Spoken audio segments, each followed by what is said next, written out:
Hello students, आप सभी का स्वागत है मेरे यूट्यूब चैनल पर। आज हम क्लास +1 की जो फर्स्ट यूनिट उसको स्टार्ट करने से पहले हम अपना जो मेन टॉपिक है मैथमेटिकल टूल्स, जिसको हमें समझना है, जिसको हम पूरी फिजिक्स में यूज़ करते हैं मैथमेटिक्स को। कुछ हमें मैथमेटिक्स के फॉर्मूले पढ़ने बेटा जो आपने 10th क्लास में नहीं पढ़े हैं, बट उनको हम यहाँ पर इतना डिटेल में नहीं समझेंगे फॉर्मूला आया कहाँ से। अगर आप नॉन मेडिकल में हो तो आपके पास ये मैथमेटिक्स में आ जाएगा +1 में या +2 में।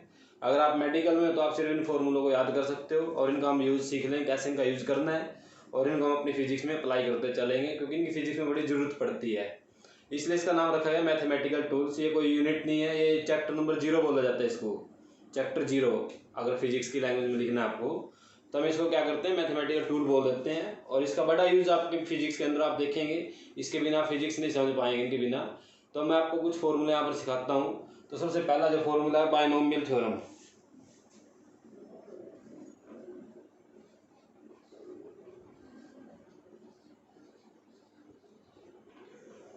बायनोमियल थ्योरम का मीनिंग क्या है यहाँ पर, जैसे आपके पास किसी भी नंबर का स्क्वायर करना आ जाए, जैसे 1 + x का स्क्वायर करना तो आप कर दोगे, आपको फॉर्मूला आता है a² + b² + 2ab। उसके बाद अगर आपके पास किसी भी कोई नंबर आपके पास उसका आपको क्यूब करना है तो आप क्यूब भी कर देते हो। अगर किसी की पावर 4 है तो हो सकता है आप पावर 4 भी कर दो, क्योंकि आप क्या करेंगे 2 की पावर 2 कर देंगे, इसको सोल्व कर लेंगे। अगर किसी की पावर 10 आ जाए तब हमें प्रॉब्लम आ जाएगी इसको सोल्व करने में, या किसी की पावर -3 आ जाए या -5 आ जाए तो हमें ऐसे ऐसे सोल्व करने में प्रॉब्लम आएगी। तो इसके लिए मैथमेटिक्स में फॉर्मूला बना है, बायनोमियल थ्योरम बोलते हैं उसको बेटा। है तो थ्योरम ये, बट ये क्या एक फॉर्मूला, देखिए इसको कैसे लिखते हैं। जैसे आपके पास कोई नंबर है, मान लेते हैं 1 + x है, 1 + x, और उसकी पावर n है। ये जो n है यहाँ पर कुछ भी हो सकता है, ये 1 2 -1 -3, बट ये फ्रैक्शन में भी हो सकता है। अगर आप पॉसिबल हो कोई आपके पास ऐसा आ जाए, 1/2 भी हो सकता है, -1/2 भी हो सकता है, n की वैल्यू कुछ भी हो सकती है। तो इसको हम कैसे ओपन करेंगे अब सीखिए, देखिए इधर ध्यान दो। इसका फॉर्मूला होता है 1 as it is plus nx।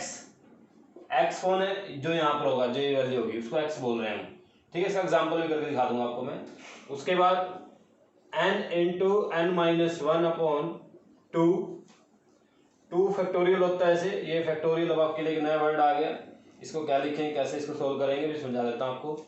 उसके बाद x⁻² प्लस, उसके बाद क्या आएगा n × n-1 n-2/3 फैक्टोरियल और x⁻3 प्लस, ये आगे चलता जाएगा बेटा कॉन्टिन्यूटी में, n × n-1 n-2 n-3/4 factorial x⁻4, n × n-1 n-2 n-3 n-4/5 factorial x⁻5, ऐसे चलता जाएगा n तक। बट हमें फिजिक्स के अंदर इतनी ज़्यादा जरूरत नहीं पड़ेगी इसकी, हम पहले 2 या 3 टर्म लेते हैं, उसके बाद अपना क्वेश्चन सोल्व हो जाता है। तो ये आपका मैथमेटिक्स फॉर्मूला रहेगा बाइनोमियल थ्योरम का। अब इसका आपको समझा देता हूँ ये फैक्टोरियल क्या होता है। फैक्टोरियल का मीनिंग होता है बेटा, जैसे आपको बोलते हैं 10 फैक्टोरियल, या 5 से शुरू करते हैं 5 फैक्टोरियल। तो 5 फैक्टोरियल का मीनिंग क्या होता है, आपको 5 से शुरू करना है और एक एक डिक्रीज करते हो, मल्टीप्लाई करते चलना है। जैसे 5 × 4 × 3 × 2 × 1, कहाँ तक जाना है 1 तक। 0 में लिखना है, अगर 0 सारा 0 हो जाएगा, क्योंकि मल्टीप्लाई अगर किसी 0 से कर देते सभी 0 आ जाते हैं। तो ये फैक्टोरियल ओपन करने का आपका एक मेथड होता है। उसके बाद आपके पास 2 फैक्टोरियल है, तो 2 फैक्टोरियल कैसे ओपन करें, 2 × 1, 2 के बाद 1 ही आएगा, 1 तक आपको जाना ही है बस। उसके बाद आप क्या करेंगे 10 फैक्टोरियल, 10 फैक्टोरियल कैसे ओपन करेंगे, 10 9 8 7 6। अगर आपको आगे भी लिखना है आप यहाँ पर ऐसे लिख सकते हो 5 फैक्टोरियल, क्यों, आपको पता है 5 फैक्टोरियल फिर आगे ऐसे ओपन करोगे आप, तो आपका ये फैक्टोरियल ओपन करने का तरीका होगा। जैसे 3 फैक्टोरियल आपके पास, उसको क्या लिखेंगे हम, 3 फैक्टोरियल = 3 × 2 × 1 = 6। तो इसका 3 फैक्टोरियल किसके इक्वल है, 6 के इक्वल है। 2 फैक्टोरियल किसके इक्वल है, 2 के इक्वल है। आपके पास अगर आ जाए 4 फैक्टोरियल तो 4 × 3 12, 12 2 24 × 1, तो आपका आंसर 24 आ जाएगा। 5 फैक्टोरियल शायद 120 होता है, आप ओपन करके देख सकते हो, काउंट कर लो, ये लिखा हुआ है, आप इसको मल्टीप्लाई कर लो 120 आएगा। तो ये आपका एक बाइनोमियल थ्योरम का फॉर्मूला आपके पास ये लिखा है जो बोर्ड पे। अब इसको अप्लाई कैसे करते हो, आपको मैं एक तरीका से इसका बता देता हूँ कैसे इसको अप्लाई करना आपने। इधर ध्यान दो सभी, ये फैक्टोरियल समझ में आ गया इसको आपको कैसे ओपन करना है। फैक्टोरियल आप ऐसे ओपन कर सकते हो, इसको नोट कर लीजिए, आपके काम आएगा। ये वीडियो को पॉज कीजिए, स्क्रीनशॉट लीजिए और इसको नोट कीजिए। उसके बाद में इसका आपको क्वेश्चन करके दिखाता हूँ कैसे करना है।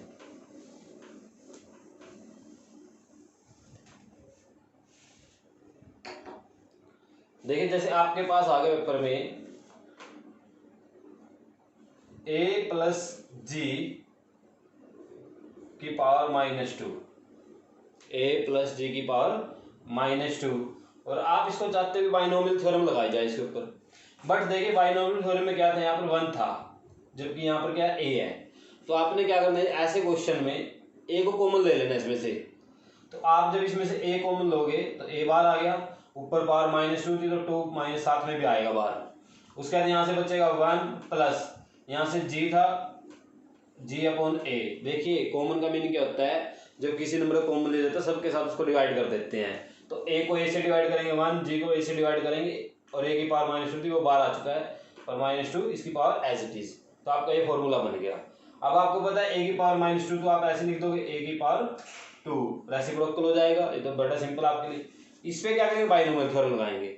अब बाइनोमियल थ्योरम कैसे लगानी है, क्या फॉर्मूला है, 1 प्लस एक्स की पावर n। देखिए 1 के साथ 1 मैच होता है, x के साथ g अपॉन a मैच होता है और n के साथ -2 मैच होता है।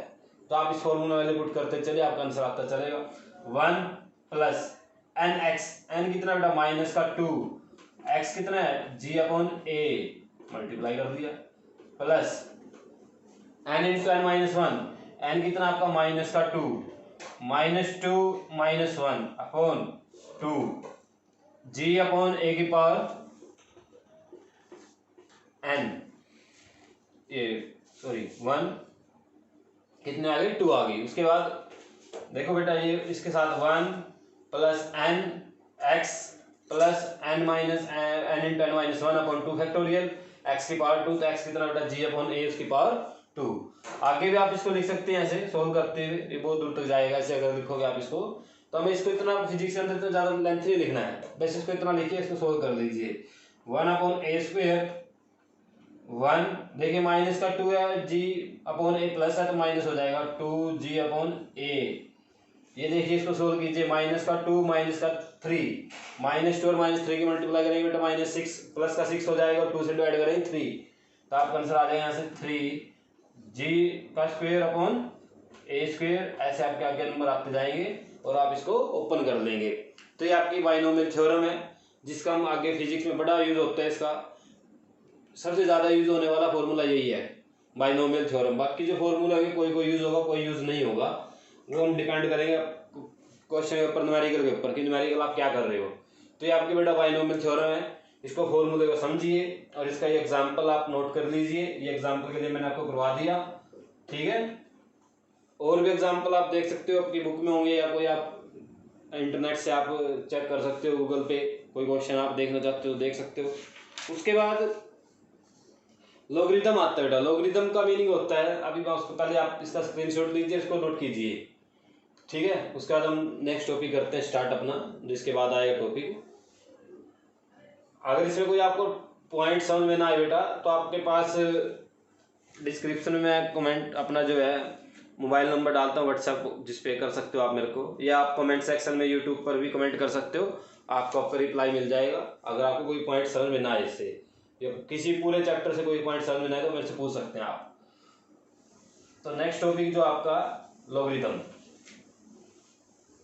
नया वर्ड आपके लिए, जैसे बाइनोमियल थ्योरम नया वर्ड था, बट है इजी, आसान है बिल्कुल, कोई ज़्यादा प्रॉब्लम वाली बातें नहीं है, ठीक है।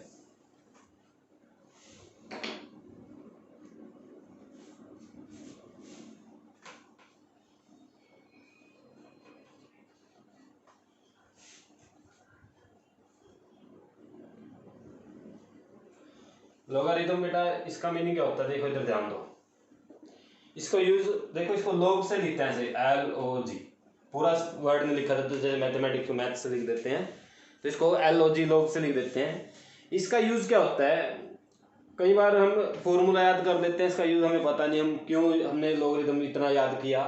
देखिए एक टेबल होती है बेटा, ये जैसे फॉर एग्जांपल आपको ग्राफ बनाना है और आप में जो ग्राफ बनाना चाहते हो आप उस पर जो ग्राफ की वैल्यू है आपकी ऐसे होते हैं स्टार्ट एक्स एक्सिस आपको मैं बता रहा हूँ 0, 10, 20, 30, 40, 50 ऐसे करते करते आपकी वैल्यू 1 लाख तक है बेटा, या 1 लाख से भी ज़्यादा 2 लाख तक है।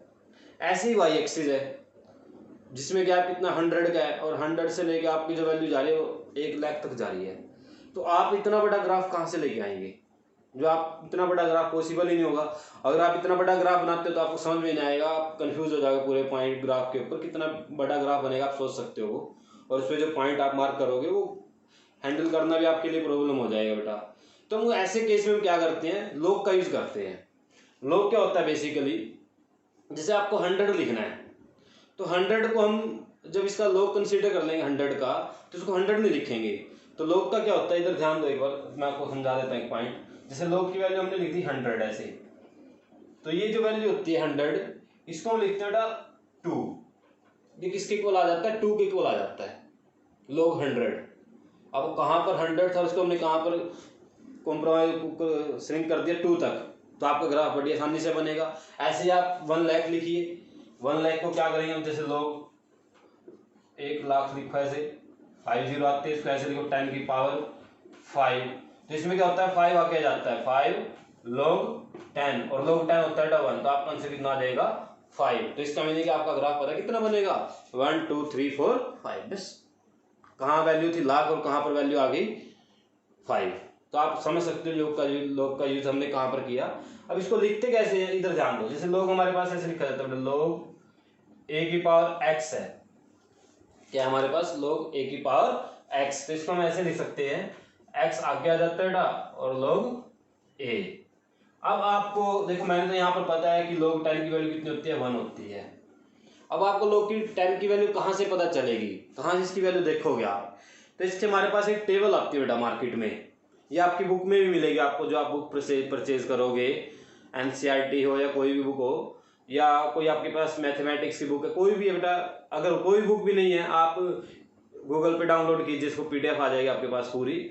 तो गूगल आप क्या करेंगे, आप लॉगरिथम टेबल लिखेंगे, आपके पास वो पूरी टेबल आपको मिल जाएगी। तो उसमें क्या होता है, log की वैल्यू होती है बेटा, log 1 कितना है, log 2 कितना है, log 3 कितना है, इन सब की वैल्यू आपको गिवन होती है। और वैसे तो क्या होता है, आप अपनी लाइफ में क्या करो, log की 1 से लेके 10 तक वैल्यू याद कर लो, 1 से लेके 10 तक आपकी 90% प्रॉब्लम सोल्व हो जाएगी बेटा, 1 से लेके 10 तक वैल्यू याद करने में। अब 10 की तो बड़ी आसान है, कितनी है 1, log 10 की वैल्यू कितनी है 1 है, ठीक है। ऐसी log 1 की, ऐसी log 2 की, सब की वैल्यू आपके पास होगी बेटा, आप इनको याद कर सकते हो। अगर आप इतने कैपेबल हो, आप log 10 तक वैल्यू याद कर लो, आपको कोई भी न्यूमेरिकल आपको गलत नहीं होगा, क्योंकि हमारे पास log के और भी फॉर्मूले जिससे हम उनको छोटा कर सकते हैं। जैसे एक फॉर्मूला तो ये हो गया, जैसे अब मैंने क्या किया देखो, यहाँ पर log 10 की पावर 5 बनाया, log 10 और पावर 5, तो log a की पावर x कितना बेटा 5, तो x क्या आगे आ गया 5 आगे आ गया, log 10 और log 10 आपको पता है कितना होता है 1, तो 5 into 1 आपका आंसर आ गया 5। दूसरा फॉर्मूला क्या होता है, जैसे आपके पास लिखा हो कहीं पर log mn, तो इसको हम क्या लिखेंगे, log m plus log n। अब इसका एग्जांपल देखिए, जैसे आपके पास पेपर में आ गया बेटा log 30 आ गया, और आपको ना 30 की वैल्यू नहीं पता है, बट आपको 3 की पता है और 10 की पता है, हो गया काम। मैंने आपको बताया ना 10 तक आप वैल्यू याद करो, देखो कैसे होगा। log 30 लिखा आपने ऐसे, log 3 into 10 लिख दिया ऐसे 30 को। अब आपको क्या करना है, ये m और ये n हो रहा फॉर्मूला, log mn का क्या फॉर्मूला, मल्टीप्लाई में ये दोनों, तो log 3 प्लस log 10, समझ गए आप। तो log 3 की आपको वैल्यू याद है और log 10 की आपको पता ही है कितनी होती है 1, तो आप इन दोनों को आप वैल्यू लिखोगे और उनको ऐड कर दोगे, आपका आंसर आ जाएगा। तो आप इसको लॉगरिथम को ऐसे याद कर सकते हो। दूसरा एक फॉर्मूला और भी हमारे पास, log m/n, अगर ऐसा आ जाए तो उसको हम क्या लिखेंगे, log m minus log n। अब जैसे कोई पॉइंट्स में आ गया आपके पास, log ऐसे आ गया log 0.60, कितना आ गया बेटा log 0.60, तो आप इसको क्या करेंगे, अपॉन में 100 कर दे, पॉइंट पहले इसका पॉइंट हटाते हैं कैसे, log 60 अपॉन में 100, ठीक है।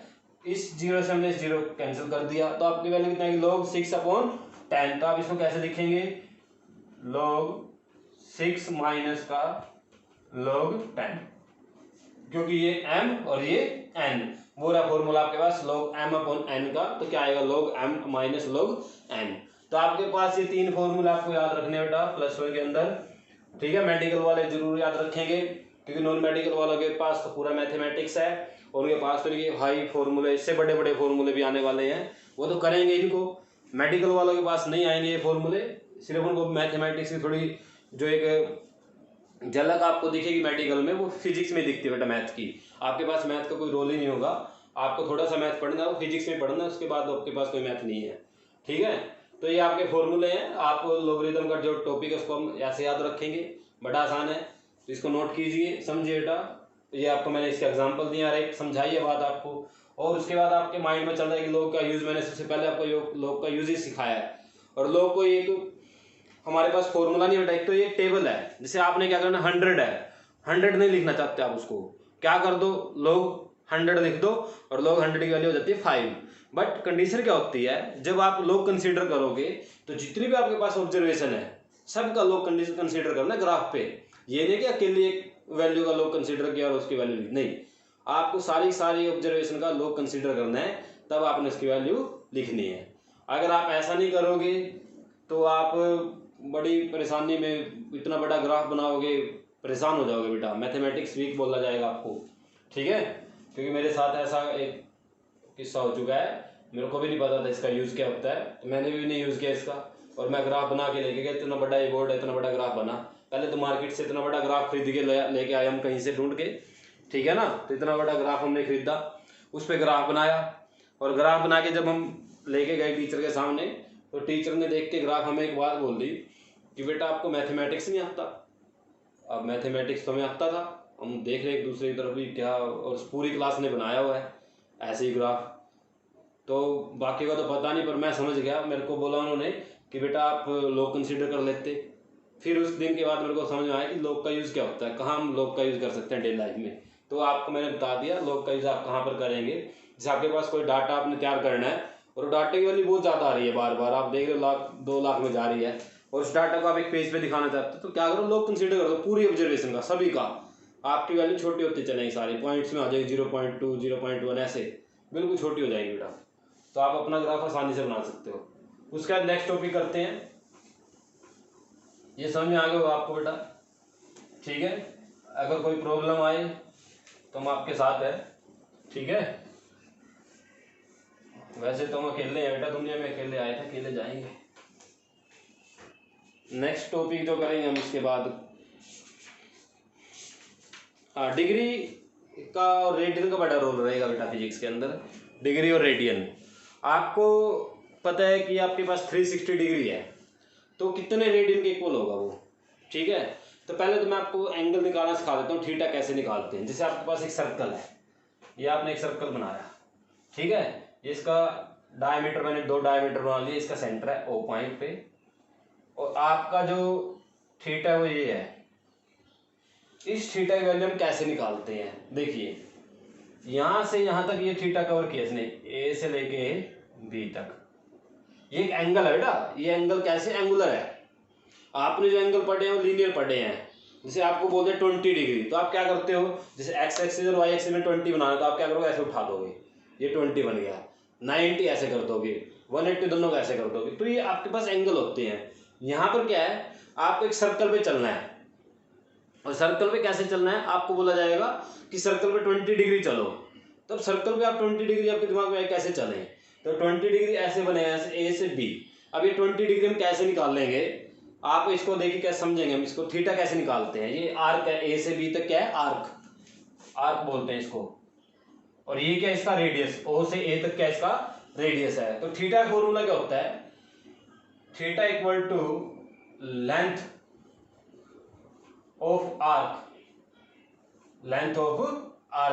ट्रेवल बाय बॉडी, ए से बी तक करिए ना, तो हम इसको यहाँ पर ए बी लिख देते हैं हम इस क्वेश्चन के लिए, अपॉन रेडियस, उस सर्कल की रेडियस, तो यहाँ पर ये आ जाएगा आर जो भी आपका है। अब देखिए हमें एक पॉइंट पता है यहाँ पर, ये जो थीटा होता है ये डिग्री में तो हम मेजरमेंट करते ही हैं इसको, आज हम आपको रेडियन में सिखाते हैं रेडियन में कैसे मेजरमेंट किया जाता है। वैसे थीटा की जो एसआई यूनिट होती है वो रेडियन होती है, ठीक है ना, डिग्री तो कोई यूनिट ही नहीं है उसकी। तो एसआई यूनिट क्या होती है, रेडियन होती है, रेडियन में मापते हैं बेटा थीटा को। अब आप बड़े हो चुके हो, समझ लेना इन बातों को, देखो इधर ध्यान दो। तो थीटा कैसे, अगर ऑब्जेक्ट यहां से चलता ए से और पूरा चक्कर लगा के ए पे आ जाता, सोचिए अगर ऑब्जेक्ट ए से चले और पूरा एक साइकिल कंप्लीट किया, एक राउंड कंप्लीट किया और ए पे आ गया, तो एंगल कितना कवर किया, सोचिए कितना कवर किया। यहां से चलेगा और यहां से चल के ऐसे पूरा चक्कर लगा के वापस यहीं पर आ गया, तो कितना एंगल हो गया, ये सर्कल कंप्लीट एंगल बोलते हैं, कितना हो गया 360।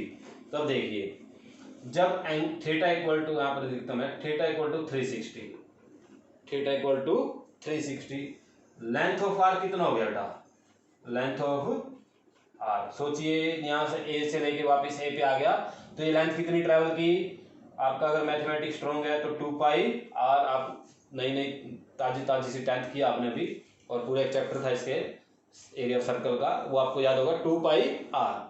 तो ये लेंथ होगी ए से जब वो ए पे आ जाएगा, और रेडियस कितना है इसका, तो रेडियस आ गया यहाँ पर आर, ठीक है, रेडियस कितना आ गया बेटा यहाँ पर आर। अब देखिए इस फॉर्मूले में सारी वैल्यू पुट कीजिए, इस फॉर्मूले को मैं यहाँ पर इंडिकेट करता हूँ। थीटा कितना आया बेटा 360, थीटा कितना आया 360, डिग्री में मापा तो डिग्री लिख दिया, equal to 2 pi R, length of R कितना है 2 पाई आर है, रेडियस कितना है आर, आर से आर को इंटरसेक्ट किया, कट कर दिया। अब देखिए आपके पास क्या आ गया, 360 equal to 2 pi, 360 equal to 2 pi, और ये जो डिग्री है 360, तो आप जब भी लिखो 360 डिग्री तो किसके इक्वल होगा बेटा, वो 2 पाई के इक्वल होगा, 360 डिग्री किसके इक्वल होगा 2 पाई के। अब आप क्या करो, दोनों साइड 2 से डिवाइड कर दो, 180 डिग्री इक्वल टू क्या आ जाएगा पाई, तो इसका मीनिंग क्या हुआ 180 डिग्री, यानी कि हाफ साइकिल किसके इक्वल होता है पाई के, 22/7 के। 1 डिग्री किसके इक्वल होगा 1 डिग्री, तो आपने क्या करना है, यहां से 180 डिग्री कितना बेटा पाई, 1 डिग्री कितना आ जाएगा पाई अपॉन 180, समझ में आया सभी को, 180 अपॉन में चला गया, 1 डिग्री निकालना है, तो 1 डिग्री कितना आया, पाई की वैल्यू पुट करो 22/7 इंटू 180, क्योंकि 180 अपॉन में था ना, वो नीचे रहेगा, इसको सोल्व कर दीजिए। ये आपका 1 डिग्री इतने रेडियन होता है, इसको सोल्व कर सकते हो आप, मैथमेटिक्स है, डिवाइड कर लो पॉइंट्स में आ जाएगा। तो 1 डिग्री का हमने क्या बना दिया, रेडियन बना दिया। तो ये मीनिंग होता है बेटा डिग्री और रेडियन में क्या रिलेशन है, तो आपको एक याद रखना है, pi radian equal to 180 degree, 2 pi कितना हो जाएगा 360, ठीक है। अच्छा एक बात बताओ, पाई अपॉन 2 कितना हो जाएगा 90 डिग्री, देखिए दोनों साइड 2 कर दो डिवाइड में, तो यानी कि 90 डिग्री को हम क्या बोलते हैं पाई अपॉन 2, तो ये 0, मैं इसको पाई के फॉर्म में लिखता हूँ, ये कितना हो गया 0, ये हो गया पाई अपॉन 2, ये हो गया पाई, ये 3 पाई अपॉन 2 और ये 2 पाई, वापिस यहीं पर, ठीक है। 0 डिग्री 90 180 270 और 360, ये आपका एक तरह से पाई के फॉर्म में अगर आपको लिखना चाहते हो आप तो ऐसे लिखेंगे। 45 को लिख के देख लीजिए, 45 को तो लिख सकते हो आप, सोल्व कर लो इसको, बड़ा आसान है। 1 डिग्री आ गया, 45 से मल्टीप्लाई कर दो दोनों साइड, देखो 1 डिग्री किसके इक्वल है बेटा पाई अपॉन 180 डिग्री, तो आपको क्या करना 45 निकालना, तो 45 से मल्टीप्लाई कर दो, तो 45 डिग्री कितना आ जाएगा पाई अपॉन 180 इंटू 45 से 180 डिवाइड होता है 4 पे, तो इसका मीनिंग आपका आंसर क्या आ गया पाई अपॉन 4। तो जब आप 45 डिग्री लिखोगे नियरली बी पॉइंट पर आएगा, कितना है 5/4, कुछ भी निकाल सकते हो आप यहाँ से, कितनी भी डिग्री को रेडियन में बदल दो, आपकी मर्जी है। ये आपका एक डिग्री से रेडियन कैसे बनाते हैं वो आपको मैंने समझा दिया, ठीक है, आप इसको लिख सकते हो। और भी मिनट में भी होता है और सेकंड में भी होता है बेटा एंगल, कि 1 डिग्री किसके इक्वल होगा मिनट में और सेकंड में मापा जाता है इसको, ठीक है। वो भी आप सीख सकते हो। वैसे उसके में ज़्यादा ज़रूरत नहीं पड़ती, वो मैथमेटिक्स में अगर आपके पास आप सीखोगे तो वहाँ पर कर लेना। अगर फिजिक्स में कहीं पर आएगा तो उसको देख लेंगे, क्यों ज़्यादा मोडरेशन ले अपने ऊपर।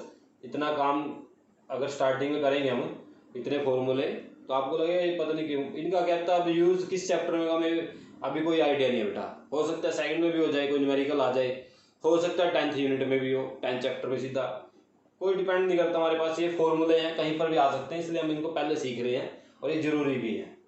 ठीक है, उसके बाद नेक्स्ट टॉपिक करते हैं बेटा। ये थीटा को कन्वर्जन था किसका, डिग्री टू रेडियन या रेडियन टू डिग्री। आपको एक फॉर्मूला बना के दे दिया मैंने। 1 डिग्री किसके लिए होता है, पाई अपॉन 180। अब 2 डिग्री किसके लिए, 2 से मल्टीप्लाई कर दोनों साइड। 4 डिग्री दोनों साइड 4 से मल्टीप्लाई कर दो।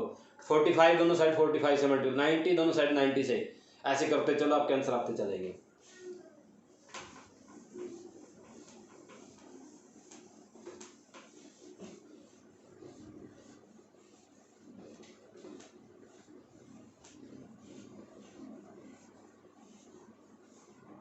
उसके बाद बेटा बेसिक सी ट्रिग्नोमेट्री। अब जो ट्रिग्नोमेट्री आपकी बेसिक सी आपको पता ही है, फॉर्मूले आपको आते हैं। Sine 90 minus theta cos theta, जो 10th क्लास में आप करके आए हो, sine square plus cos square, tangent theta equal to sine theta upon cos theta. ये आपको आनी चाहिए बेसिक सी आपकी जो ट्रिग्नोमेट्री है, सबको पता होना चाहिए इसके बारे में। आप इसको जरूर समझेंगे, अच्छे से इनको करेंगे। उसके बाद एक छोटा सा कंसेप्ट है यहाँ पर, जैसे आपको 90 माइनस थीटा तो पता है, sine 90 minus theta cos theta होता है।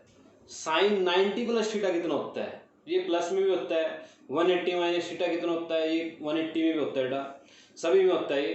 तो इसको हम कैसे करते हैं, इसको सीखने के लिए आपका एक फॉर्मूला है, लिखवा देता हूँ मैं यहाँ पर, देखिए। जैसे आपको एक क्वाड्रेंट बनाने हैं, 4 क्वाड्रेंट है।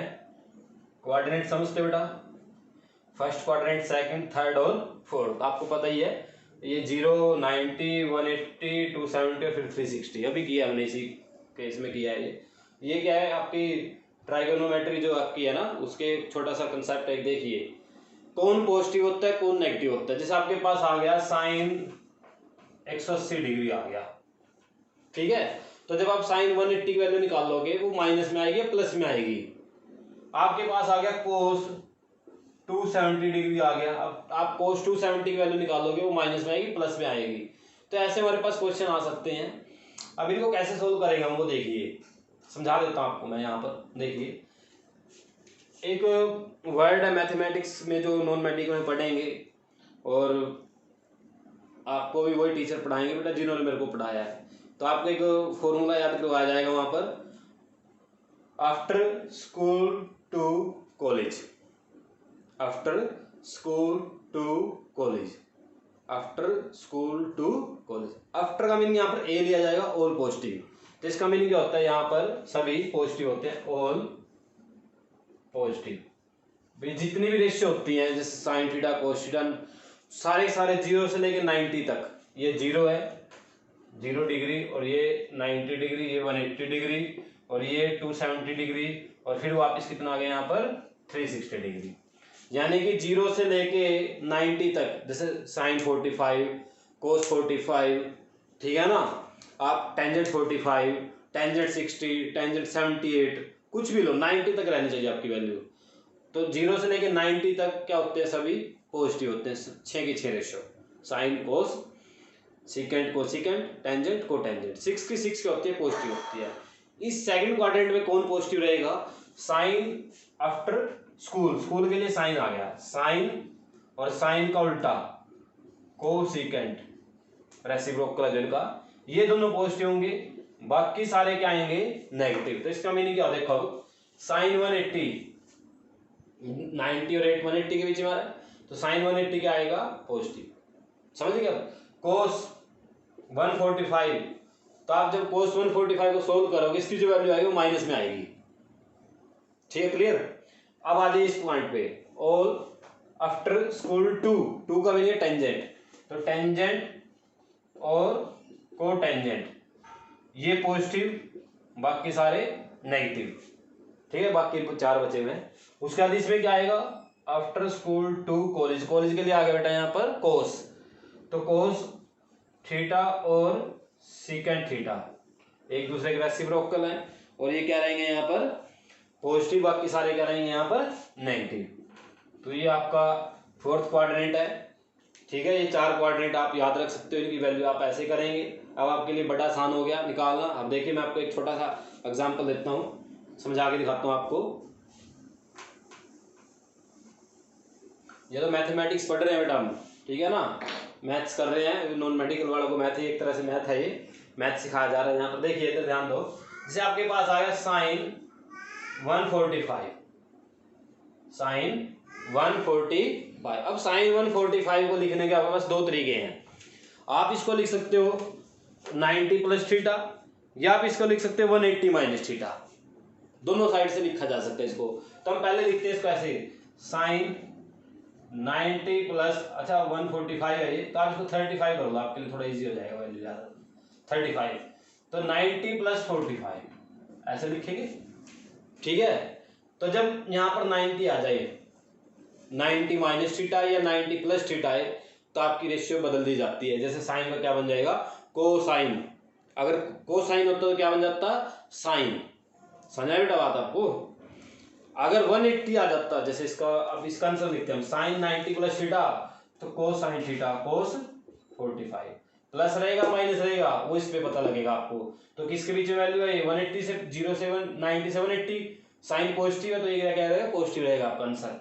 तो साइन 45 आपको पता है कितना होता है, 1/√2। अगर नहीं पता तो आप टेबल आपको आती है बनानी, उससे सीखिए, उससे कर सकते हो आप। उसके बाद यहाँ पर इसको हम ऐसे लिख सकते हैं 1/35 को sine 180 minus, sine 180 minus theta.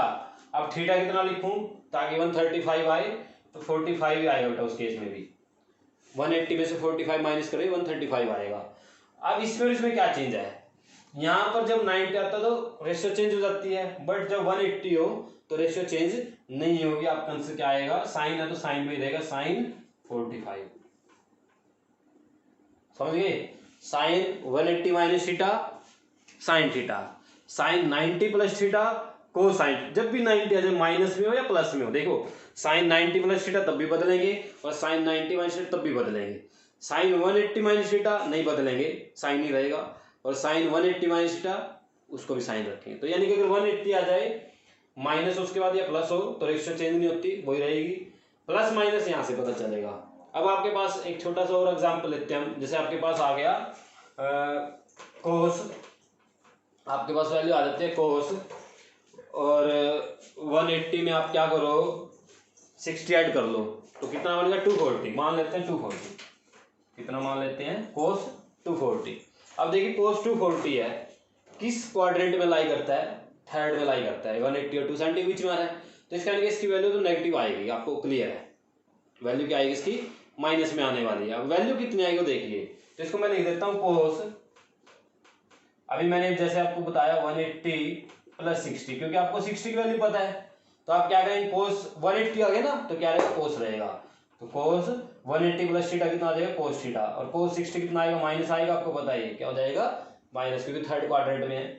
तो कोस 60 थीटा कितना बनेगा बेटा, आपको याद होगा, मेरे को तो याद नहीं, मैं तो भूल गया। ठीक है, 1/2 होता है, तो ये आपकी माइनस में 1/2 वैल्यू आ जाएगी। ऐसे ये आपकी ट्रिग्नोमेट्री रेशियो है, इससे ज़्यादा हाई फाई आपके पास नहीं आएगा कुछ भी टॉपिक। तो ये आपका ट्रिग्नोमेट्री रेशियो लिखने का तरीका, करने का तरीका, ये क्वाड्रेंट चारों याद रखने, कहाँ पर कौन पोस्ट है, कहाँ पर कौन। आफ्टर स्कूल टू कॉलेज याद रखो, मेरे को तो 12th क्लास का याद, +1 क्लास का, जब मैं +1 में था, मेरे को तो जो अपने मैथ के टीचर है उन्होंने सिखाया था, और आपको भी सिखाएंगे वो। ठीक है, क्योंकि जिन्होंने मेरे को पढ़ाया वो आपको भी वही पढ़ाएंगे, तो आप थोड़ा ध्यान से सीखना, आ जाएगा आपको, मेरे को भी आ गया था। ठीक है बेटा, उसके बाद नेक्स्ट जो टॉपिक अपना वो देखते हैं। ये आपका एक तरह से ट्रिग्नोमेट्री का जो कंसेप्ट था वो मैंने आपको बता दिया। एक टेबल याद होनी चाहिए आपको थीटा वाली, ठीक है, वो तो अब लाइफ टाइम है ये चीज़ें बेटा, आप याद रखो, हर एक क्लास में आएंगी। अगर आप नॉन मेडिकल और मेडिकल में आ चुके हो तो इनको याद रखो, आप भूलने नहीं इनको कुछ भी, ना रट्टा लगाना है, समझ के चलो, बड़ा अच्छा कंसेप्ट होते हैं। ठीक है, जो मैं आपके सामने वीडियो बना रहा हूँ इनको समझिए बेटा, और जो स्क्रीनशॉट ले सकते हैं आप स्क्रीनशॉट लीजिए, इनको नोट कीजिए नोटबुक पे। अगर आपके पास नोटबुक आपके साथ पास में, तो आप इनको नोट कर सकते हैं, फ्यूचर के लिए अपने नोट्स बन जाएंगे आपके पास। कभी भी आप देख सकते हो, कभी पढ़ सकते हो। वैसे ये वीडियो मैं यूट्यूब चैनल पे अपलोड करता हूँ, आप कभी भी मेरे चैनल पे विजिट कीजिए, वहाँ पर आपको ये वीडियो मिलेगी, आप वहाँ से भी इसको डाउनलोड कर सकते हो, देख सकते हो। ठीक है, लाइफ टाइम आपके पास ये सब कुछ।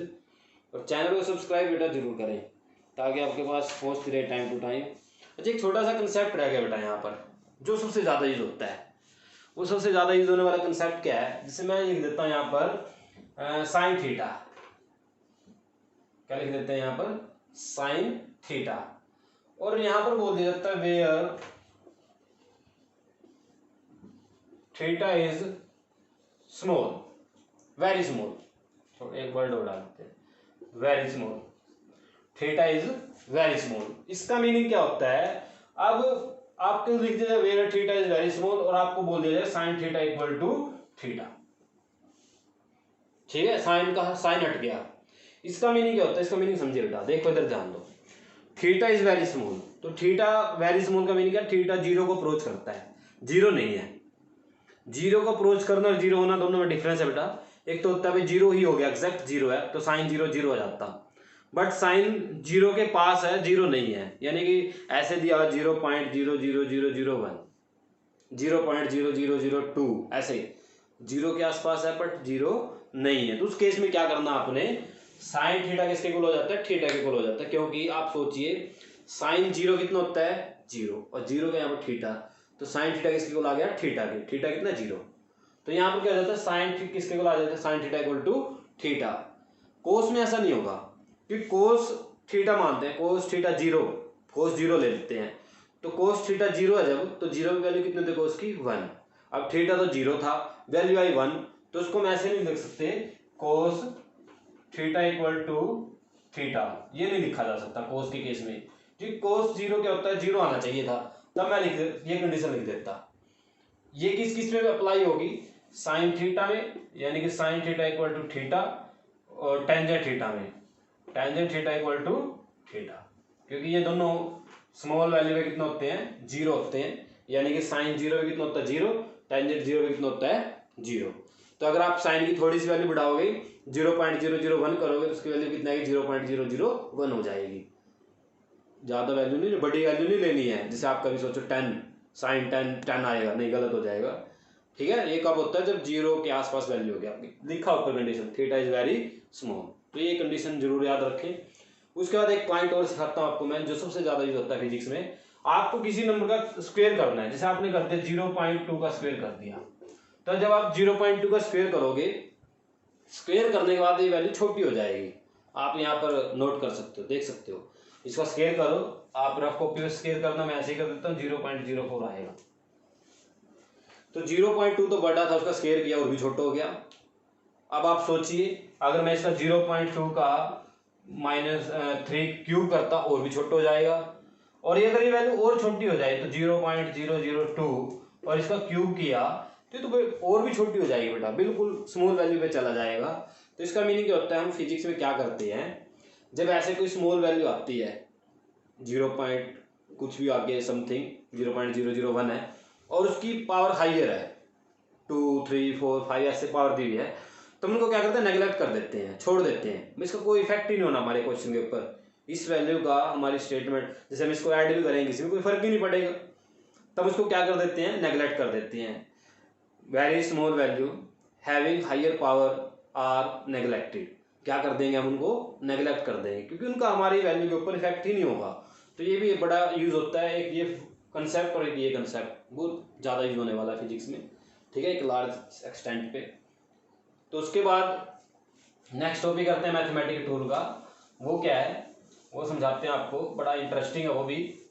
ठीक है, आसान भी है, अगर समझ में आ जाए तो इजी भी है। ठीक है, डिफरेंशिएशन, डिफरेंशिएट करना।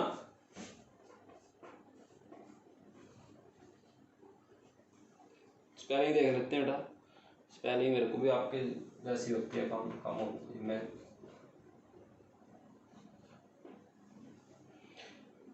ठीक है, डिफरेंशिएशन, एक टी एक्स्ट्रा कर दिया, यहाँ पर ही आएगा बस।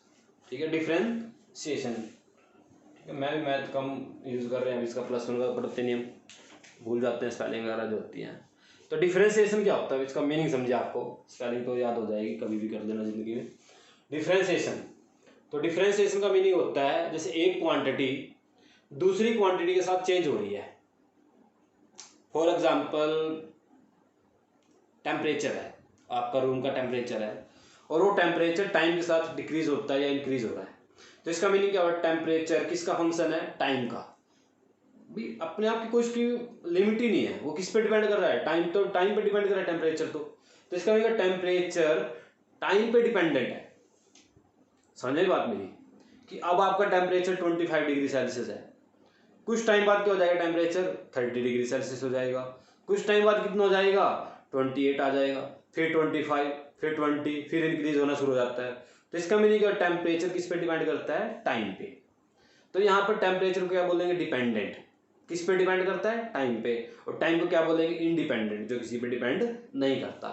तो जब कोई ऐसी हमारे पास क्वांटिटी आ जाए, ऐसी कोई क्वांटिटी आ जाए जो किसी दूसरे पे डिपेंड करती है और उसके में वैल्यू निकालनी पड़ जाए, जब x 5 है तो टेम्परेचर कितना होगा, y कितना होगा, ये जैसे टाइम 5 o'clock हो चुके हैं तो टेम्परेचर कितना होगा। ऐसे ऐसे केस में हमें क्या करना पड़ता है, डिफरेंशिएशन करना पड़ता है उसको बेटा, तो लास्ट में उसकी वैल्यू पुट कर दी जाती है। तो डिफरेंशिएशन का एक छोटा सा फॉर्मूला आपको याद रखना है, ज़्यादा आपके पास कोई इसके, अगर आप नॉन मेडिकल में हो तो आप करोगे ही, मैंने आपको बता दिया है। मेडिकल वालों को ज़्यादा परेशान होने की जरूरत नहीं है, एक छोटा सा कंसेप्ट है, याद रखिए, बस हो जाएगा काम अपना। देखो डिफरेंशिएशन ऐसे लिखा जाता है बेटा, d/d, यहाँ पर लिखा जाता है x या t y कुछ भी, और यहाँ पर लिख दिया मैंने x की पावर n। क्या लिखते हैं यहाँ पर, x की पावर n, यानी कि x की पावर n एक फंक्शन है किसका, x का। x की पावर n क्या एक फंक्शन है किसका, x का, यानी कि x की पावर n की वैल्यू x पे डिपेंड करती है, ये मीनिंग है इसका। तो हमें जब भी डिफरेंशिएशन करना है ये बताएगा किसका डिफरेंशिएशन करना है, x का, ये नंबर बताएगा। अगर यहाँ पर होता t तो किसका डिफरेंशिएशन करते हैं, t का। समझे बेटा बात आपको, जिसका डिफरेंशिएशन करना वो ये बताएगा हमें किसका डिफरेंशिएशन करना है, तो x का करना है। तो क्या रूल होता है, जो पावर होती है वो आगे आ जाती है बेटा, डिफरेंशिएशन जब खोलते हैं तो n आगे आ गया, ले आया n को आगे, x की पावर एक कम हो जाएगी, x की पावर क्या आ गई, n-2। तो ये आपका डिफरेंशिएशन हो गया। अब देखिए इसका एग्जांपल, d/dx और x की पावर 4, x की पावर कितनी है, 4, तो आपने इसका डिफरेंशिएशन करते क्या आएगा, 4 x की पावर 3, ये आंसर आ गया आपका। ठीक है, बात समझ में आई या नहीं आई, इसको हम ऐसे डिफरेंशिएट करते हैं, यहाँ पर वैल्यू आ जाती है। अब देखिए आपके पास x की पावर 0 आ जाए, x की पावर 0 यानी कि x है ही नहीं, तो जब x की पावर 0 का डिफरेंशिएशन करेंगे तो क्या रूल है, पावर आगे आते 0 आगे आएगा, और एक पावर, अब किसी को 0 से मल्टीप्लाई करेंगे तो क्या आएगा, 0। तो यानी कि d/dx और x की पावर 0 का इंटीग्रेशन क्या होता है, 0 होता है, यानी कि जिसके अंदर x ही नहीं है और आप उसका विद रिस्पेक्ट x डिफरेंशिएशन कर रहे हो। जैसे फॉर एग्जांपल आपको लिख दिया 2y, इसके अंदर x है ही नहीं, ये x का फंक्शन ही नहीं है, और आप इसका क्वेश्चन करते हो अपना ऐसे, मैं x के साथ डिफरेंशिएट करूंगा तो इसके अंदर x ही नहीं है, तो इसका डिफरेंशिएशन कितना हो जाएगा बेटा, 0। तो जब एक कांस्टेंट का डिफरेंशिएट करते हैं तो कितना होता है बेटा, 0, क्योंकि इसके अंदर x ही नहीं, x की पावर 0 मान लूंगा, 0 आगे आएगा, 0 से मल्टीप्लाई करेंगे तो कितना आ जाएगा, 0। तो ये स्टैंडर्ड फॉर्मूला है जो आपको याद रखना है। ठीक है, कर लोगे, बड़ा आसान है, कोई ज़्यादा आपके पास हाई फाई रूल नहीं है इसके, ये एक छोटा सा आपको फॉर्मूला याद रखना है। हाँ, अगर प्लस में होता जैसे x की पावर 4 है, प्लस में x की पावर 2 और प्लस में x है उसकी पावर 1 है, और इसका डिफरेंशिएशन करो, तो आपने क्या करना है, सबका 1 by 1 करना है। तो मैं इसका सीधा कर, देखो इधर ध्यान दो, पहले x की पावर 4 करूंगा, 4 आगे, x की पावर 1 कम, फिर प्लस, अगर माइनस होता तो यहाँ पर माइनस, x की पावर 2 अगर 2 आगे, पावर आगे एक पावर कम, प्लस, फिर इसका करेंगे x की पावर 1 आगे आ गई और एक कम हो गई तो x की पावर 0, और x की पावर 0 कितना होता है, 1। किसी की पावर 0 तो क्या हो जाता है, 1 हो जाता है। तो ये क्या होगा, आपका डिफरेंशिएशन होगा, और इसका हम आगे अगर कहीं पर यूज होगा तो कर लेंगे। ठीक है बेटा, उसके बाद इंटीग्रेशन, इसका अपोजिट एक तरह से इंटीग्रेशन, उसको सिखाते हैं, इसको नोट कर लीजिए बेटा। ठीक है, ताकि आपको बाद में काम आए आपकी ये।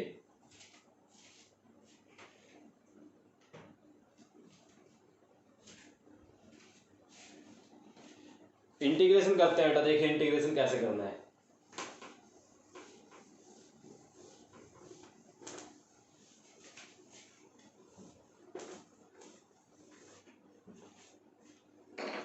लास्ट टॉपिक है मैथमेटिक टूल का बेटा, इंटीग्रेशन।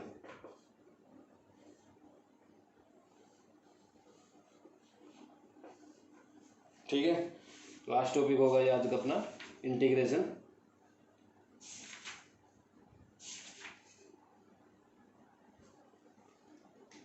टी तो रहेगा बेटा पीछे में, इंटीग्रेशन।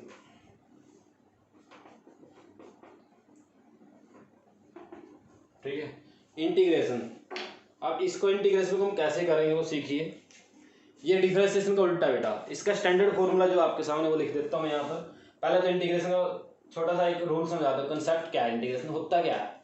जैसे आपको ना क्या करना है, एक छोटा सा आपको रूम है, उसका एरिया निकालना है, तो आप निकाल दो, लेंथ इंटू ब्रेड्थ किया और हो गया क्वेश्चन अपना। या कोई आपके पास एक बहुत बड़ा रूम आ जाए, या कोई ऐसे आपके पास सरफेस आ जाए, उसका आपको वॉल्यूम निकालना है, एरिया निकालना है, तो क्या करते हैं हम, छोटे से पार्ट का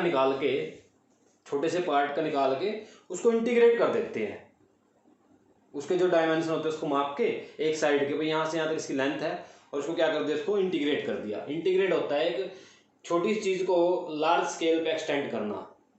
ठीक है, आपने सुना होगा इंटीग्रेटेड सर्किट, आईसी। तो आईसी क्या होती है, एक छोटी सी प्लेट होती है, उसके ऊपर बहुत सारा सर्किट बने होते हैं, आप सोच भी नहीं सकते। वो एक छोटी सी जो आपकी रिमोट के अंदर प्लेट होती है ना, ग्रीन से कलर की, वो ये मोबाइल फोन की जो आईसी है, इनके ऊपर इतने बड़े बड़े सर्किट बने होते हैं, आप सोच नहीं सकते बेटा।